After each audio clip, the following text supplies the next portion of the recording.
I'm sure you are just like me and have clients that are going through divorces.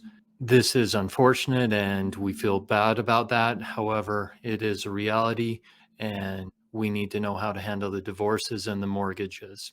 My name is Miles Pitcher. I'm the owner of Superior Lending. I'm a loan officer here in Utah. Today, I want to share with you a bit about divorces, and I also want to give you a market update. So the Federal Reserve met and they went through with some comments about where things are going. Chairman Jerome Powell came out and talked about how the Federal Reserve was going to stop purchasing mortgage-backed securities, which has been keeping rates artificially low. But then he added in and continued to say, not only are they going to stop purchasing these mortgage-backed securities and hold them on their balance sheet, in the future, they are going to turn around and start selling them off. This is bad for interest rates.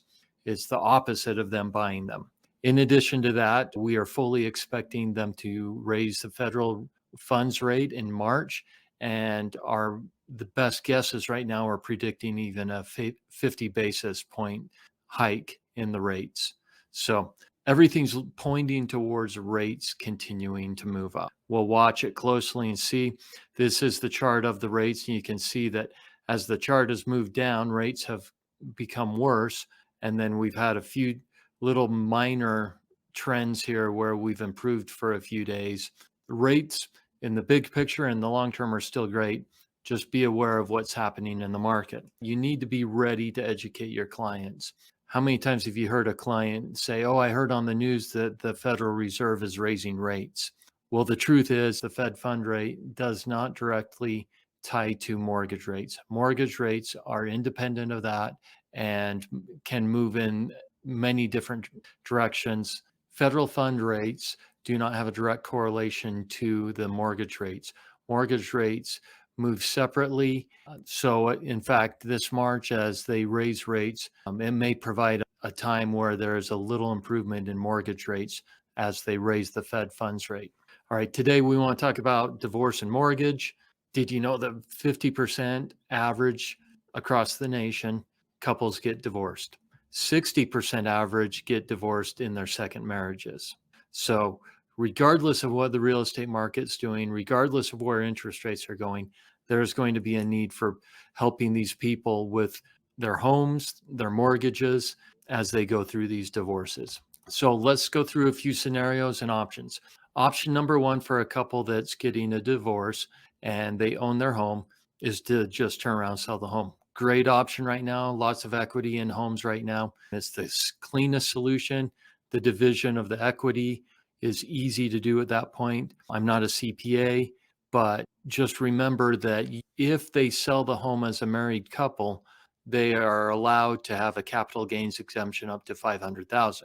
If they sell that home as a single person, that exemption is only $250,000. Many homes across the country right now do have that equity over $250,000. It may make some sense for them to sell it as a married couple.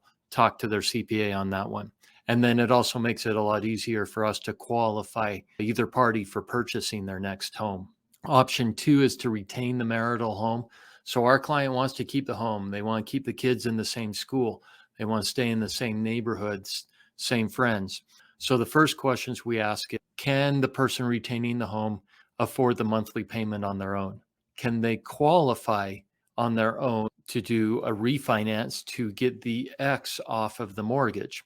There's a big difference between removing an X off of title and removing them off of mortgage. The reality is the only way to get an X off of a mortgage is to either sell the property and pay off the mortgage or do a refinance and get them off. The other option, if the borrower, the person retaining the marital home, they're having trouble qualifying, they can go out a co-borrower. We've seen that happen a lot with a parent jumping in to help. If the person retaining the marital home is planning on using child support and alimony as income, we need to be able to see a history of those payments coming in from the X to count them. FHA is 3 months. Conventional is 6 months. If you're dealing with a jumbo loan, it's 12 months. So just be aware of that. If you have a bunch of card debts, student debts, car payments that are going to be paid off as part of the divorce or when the refinance happens, you can include those in the refinance. Normally, if a outside a divorce situation, client comes to me and says, "Hey, Miles, I want to pay off my car, my credit cards, all these debts, and roll them in," we do a cash out refinance. And typically, we can only go up to 80% of appraised value. If the divorce decree in a divorce situation says that we are going to pay off a Chase card, a Gap card, a Capital One card, and they specifically identify those debts that are being paid off, it is not a cash out refinance. That means that we can go all the way up to 95% and pay off those debts. It also means that they will get a better interest rate versus doing a cash out refinance. So that's an important thing to be able to have those written into the divorce decree. Option 3 is your ex is going to keep the home. You're going to move somewhere else. So first we want to look at and see, are you obligated on the mortgage? If you are, you need to be careful. You need to plan accordingly. If the ex stops making mortgage payments, they can trash your credit. Okay. You need to make sure the payments are on time. You also, if you are desiring to purchase a new property in the future, and you may have strong enough income to be able to qualify with the old property and the new home you're buying and qualify. However, if you are not, there's a rule, it's called the contingent liability rule. This is just a way of saying once your ex shows that they have made 12 months of payment on their own and can show the documentation, bank statements, etc., to prove that they've paid those on their own, you can show them to the underwriter on your new purchase and they will exclude that debt out of your debt ratios. You are still on the hook on the mortgage. It will be excluded in your debt ratio and helping you qualify for your next home. Again, hopefully they will do a refinance. Most typically attorneys will write in, they have so many months to either refinance the home. If they're unable to refinance the home, then they'll be required to sell the home. In the refi also, you'll probably get your portion of the equity. And again, you can also write in there what other debts, credit cards, student loans, car payments can be paid off. All right, this is small. Let me make this big. All right, some tips that we have. So the earlier we can talk to a client, the better it is. If they are thinking of divorce, we want to talk to them. As a divorce happens, do not let your ex say, "Hey, I'll pay the mortgage instead of paying the alimony and child support." Do not do that. Make the ex give you the child support and alimony so you can document that and count that as income and then have the mortgage paid by you. So don't let those things get crossed over and messed up together. Timing wise, this kind of goes back to the first thing is once a client files for divorce, then we are in a way frozen on what we can do in the mortgage, or we can't close until we actually have a separation agreement in place or a finalized divorce decree. We have to have those. And the underwriter will always look at the divorce decree as the law. They will follow what it says. If there is a verbal agreement between the two exes about reducing child support, alimony, the underwriter will expect them to follow what the divorce decree says, not what the verbal agreement says. Also, if you're a real estate agent, be aware that many divorce attorneys will steer their clients to certain agents, loan officers. Make sure early in the process you get in there and introduce yourself to that divorce attorney. Build a relationship with them. They can be a great source of future business. If you're counting child support and alimony as income, you need to be able to show it's going to continue for the next 3 years. For example, if you have a child at the time of divorce that is 17 years old, you can't count that child support because within 3 years they will turn 18 and the child support will stop. The only exception to this is if your child is in their senior year of high school and they've turned 18, they will allow you to count up to that 3 year mark up to the date of their graduation.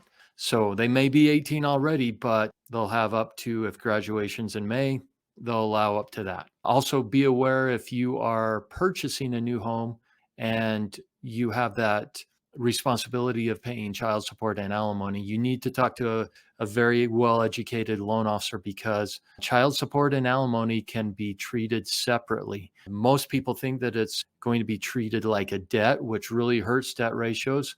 But if they know what they're doing, they can get an underwriter to count the alimony as a reduction in income rather than a debt. And that's a big deal in helping people qualify. Hopefully, this is obvious. Do not accept cash or make cash payments for child support and alimony. Use something that has a paper trail. Also, we've seen a lot of issues with clients who have left and continue to use their joint bank accounts with their ex. You need to get a separate bank account and start using that. Move away from that joint bank account. We can't tell, or the underwriter can't tell, if a deposit into the bank account is the alimony child support payment, if it's a direct deposit from their work, or maybe somebody was out mowing the neighbor's lawn and received a check that came in, they deposited that. It makes a mess of things.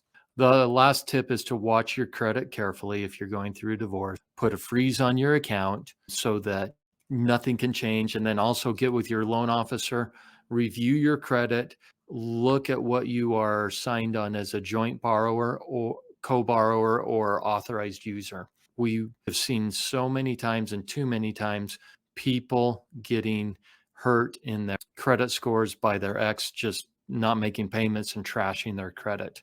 We want to protect you from that. Thanks for watching this. Appreciate it. Let me know if you have any questions.